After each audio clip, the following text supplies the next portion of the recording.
Judges 19, a Levite and his woman servant. At that time the Israelites did not have a king.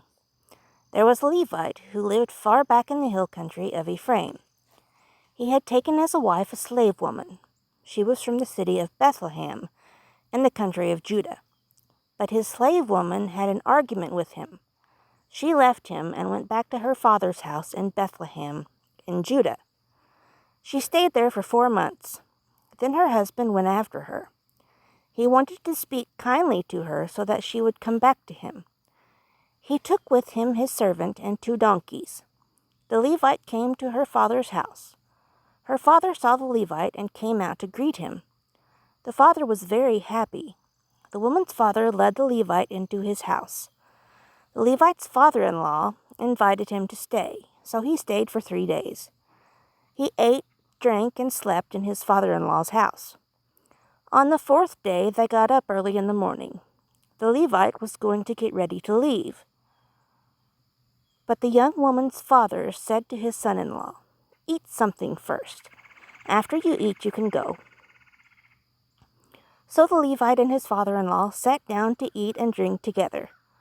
After that, the young woman's father said to the Levite, "Please stay tonight. Relax and enjoy yourself." So the 2 men ate together. The Levite got up to leave, but his father-in-law persuaded him to stay the night again. Then on the 5th day, the Levite got up early in the morning. He was ready to leave. But the woman's father said to his son-in-law, "Eat something first. Relax and stay until this afternoon." So they both ate together again. Then the Levite, his slave woman, and his servant got up to leave. But the young woman's father said, "It is almost dark. The day is almost gone, so stay the night here and enjoy yourself. Tomorrow morning you can get up early and go on your way." But the Levite did not want to stay another night. He took his 2 donkeys and his slave woman. He traveled as far as the city of Jebus, that is Jerusalem. The day was almost over. They were near the city of Jebus. So the servant said to his master, the Levite, "Let's stop at this Jebusite city. Let's stay the night here." But his master, the Levite man, said, "No, we will not go inside a strange city.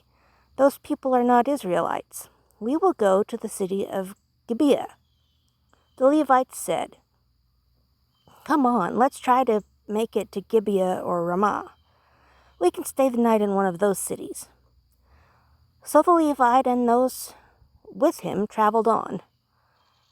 The sun was going down just as they entered the city of Gibeah. Gibeah is in the area that belongs to the tribe of Benjamin. They planned to stop there and stay the night. They came to the city square and sat down, but no one invited them home to stay the night. That evening an old man came into the city from the fields. His home was in the hill country of Ephraim, but now he was living in the city of Gibeah. The men of Gibeah were from the tribe of Benjamin. The old man saw the traveler in the public square and asked, "Where are you going? Where did you come from?" The Levite answered, "We have come from Bethlehem in Judah, where I went for a visit. Now I am on my way home, which is a long way into the hill country of Ephraim. I expected that someone here would invite us in for the night, but no one has. We already have straw and food for our donkeys. There is also bread and wine for me, the young woman, and my servant. We don't need anything." The old man said, "You are welcome to stay at my house. I will give you anything you need, but don't stay the night in the public square."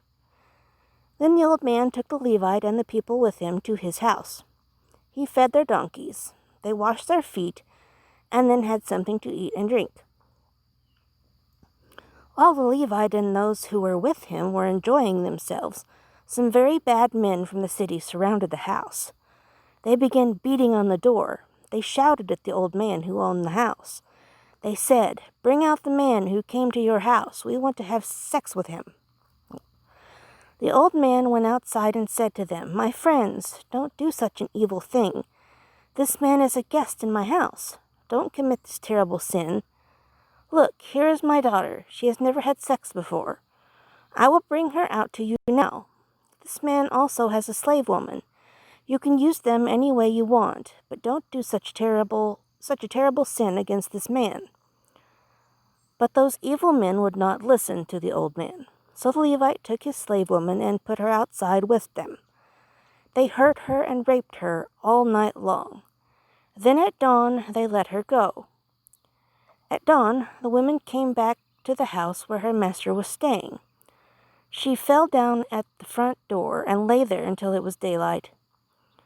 The Levite got up early the next morning. He wanted to go home.